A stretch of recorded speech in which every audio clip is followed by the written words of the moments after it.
ಆತ್ಮೀಯ ವೀಕ್ಷಕ ಬಂಧುಗಳೇ, ಪಾಟೀಲ್ ನ್ಯೂಸ್ ಅಲರ್ಟ್ ಸುದ್ದಿವಾಹಿನಿಗೆ ತಮ್ಮನ್ನು ಆತ್ಮೀಯವಾಗಿ ಸ್ವಾಗತ, ಸುಸ್ವಾಗತ, ನಮಸ್ಕಾರ. ಇಂದು ಮಾನ್ವಿ ತಾಲೂಕಿನ ನೂತನ ದಲಿತ ವಿದ್ಯಾರ್ಥಿ ಪರಿಷತ್ ಪದಾಧಿಕಾರಿಗಳನ್ನು ನೇಮಕ ಮಾಡಿ ಆದೇಶ ಹೊರಡಿಸಿದ ಜಿಲ್ಲಾ ಸಂಚಾಲಕರಾದ ಮೋನೇಶ್ ಜಾಲೋಡಿಗೆ ಅವರು ನಂತರ ಪ್ರತಿಯೊಬ್ಬ ಪದಾಧಿಕಾರಿಗಳು ಸಕ್ರಿಯವಾಗಿ ಸಂಘಟನೆ ಮಾಡಿ ಸಂಘಟನೆ ಬಲಪಡಿಸಬೇಕಂತಂದು ನೂತನ ಪದಾಧಿಕಾರಿಗಳಿಗೆ ಹೇಳಿದರು. ಜಿಲ್ಲಾ ಸಂಚಾಲಕರಾದ ಮೋನೇಶ್ ಜಾಲೋಡಿಯವರು ಮಾತನಾಡುತ್ತಾ, ದಲಿತ ವಿದ್ಯಾರ್ಥಿ ಪರಿಷತ್ತು ಸಮಿತಿಯು ಲಕ್ಷಾಂತರ ವಿದ್ಯಾರ್ಥಿ ಯುವಜನರನ್ನು ಹೊಂದಿರತಕ್ಕಂಥ ಪ್ರಮುಖವಾಗಿರ್ತಕ್ಕಂಥ ಸಂಘಟನೆಯಾಗಿ ರಾಜ್ಯದಲ್ಲಿ ಕೆಲಸ ಮಾಡುತ್ತಿದೆ. ಹೀಗಾಗಿ ವಿದ್ಯಾರ್ಥಿ ಯುವಜನರು ಏಳಿಗೆಗಾಗಿ ಹಲವಾರು ವಿದ್ಯಾರ್ಥಿಗಳ ಬೇಡಿಕೆ ಈಡೇರಿಕೆಗಾಗಿ ಹಾಗೂ ಅವರ ಹಕ್ಕುಗಳ ದಕ್ಕಲಿಕ್ಕಾಗಿ ಸಂಚಲನಾತ್ಮಕವಾಗಿರ್ತಕ್ಕಂಥ ಹೋರಾಟವನ್ನು ರೂಪಿಸಿ ಕೆಲಸ ಮಾಡಿದೆ.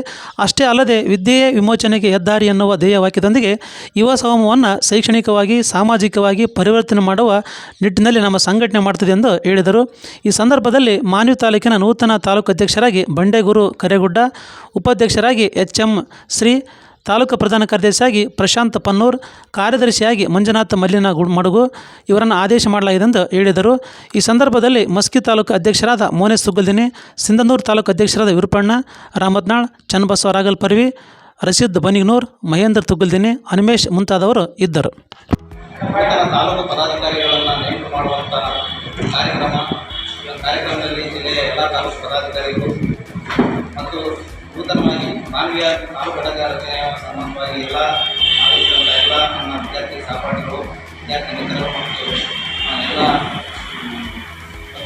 ಎಲ್ಲರಿಗೂ ಜೊತೆಗೆ ದಲಿತ ವಿದ್ಯಾರ್ಥಿ ಪರಿಷತ್ತು ರಾಜ್ಯದಲ್ಲಿ ಸುಮಾರು ಲಕ್ಷಾಂತರ ವಿದ್ಯಾರ್ಥಿಗಳನ್ನು ಹೊಂದಿರುವಂತಹ ಒಂದು ದೊಡ್ಡ ಸಂಘಟನೆಯಾಗಿ ಬೆಳೆದಿದೆ. ಅದರ ಜೊತೆಗೆ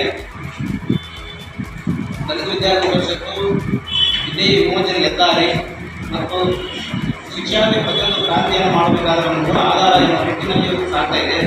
ಅದರ ಜೊತೆಗೆ ಕೇವಲ ಶಿಕ್ಷಣ ಅನ್ನೋದು ಕೇವಲ ಓದೋದಕ್ಕೆ ಮಾತ್ರ ಸೀಮಿತವಾಗಿದೆ. ವಿದ್ಯಾರ್ಥಿಗಳನ್ನ ಸಾಮಾಜಿಕವಾಗಿ, ಶೈಕ್ಷಣಿಕವಾಗಿ ಎಲ್ಲ ರಂಗದಲ್ಲೂ ಎಲ್ಲ ಕ್ಷೇತ್ರದಲ್ಲೂ ಅವರನ್ನು ಮುಂದೆ ತರಬೇಕು ಅನ್ನೋ ಒಂದು ದೊಡ್ಡ ಉದ್ದೇಶದಿಂದ ಇವತ್ತು ನಾವು ವಿದ್ಯಾರ್ಥಿ ಸಂಘಟನೆ ಕಟ್ಟಿರುವಂಥದ್ದು. ಹಾಗಾಗಿ ದಲಿತ ವಿದ್ಯಾರ್ಥಿ ಪರಿಷತ್ತು ಇವತ್ತು ರಾಜ್ಯದಲ್ಲಿ ಒಂದು ವಿದ್ಯಾರ್ಥಿ ಜನರನ್ನ, ವಿದ್ಯಾರ್ಥಿ ಸಮೂಹವನ್ನು ಒಂದು ಸಂಚಲನ ಮಾಡುವಂಥ ದೊಡ್ಡ ಏಕೈಕ ಸಂಘಟನೆ ಇವತ್ತು ಹೊರಹೊಮ್ಮಿದೆ. ಅದರ ಭಾಗವಾಗಿ ನಾವು ದಲಿತ ವಿದ್ಯಾರ್ಥಿ ಪರಿಷತ್ತು ಪ್ರತಿ ವರ್ಷ ಅಂಬೇಡ್ಕರ್ ಅವರ ಹೆಸರಲ್ಲಿ ಒಂದು ರಾಜ್ಯ ಮಟ್ಟದಲ್ಲಿ ಸ್ಪರ್ಧಾತ್ಮಕ ಪರೀಕ್ಷೆಯನ್ನು ಏರ್ಪಡಿಸಿ ಆ ಒಂದು ಸ್ಪರ್ಧಾತ್ಮಕ ಪರೀಕ್ಷೆಯಲ್ಲಿ ಆಕರ್ಷಕ ಬಹುಮಾನವನ್ನು ಸುಮಾರು ಲಕ್ಷಾಂತರ ರೂಪಾಯಿ ಆಕರ್ಷಕ ಬಹುಮಾನವನ್ನು ಕೊಡೋದ್ರ ಜೊತೆಗೆ ಆ ವಿದ್ಯಾರ್ಥಿಗಳನ್ನು ಶೈಕ್ಷಣಿಕವಾಗಿ ಗಟ್ಟಿ ಮಾಡುವ ನಿಟ್ಟಿನಲ್ಲಿ ಕೆಲಸ ಮಾಡ್ತಾ ಇದೆ.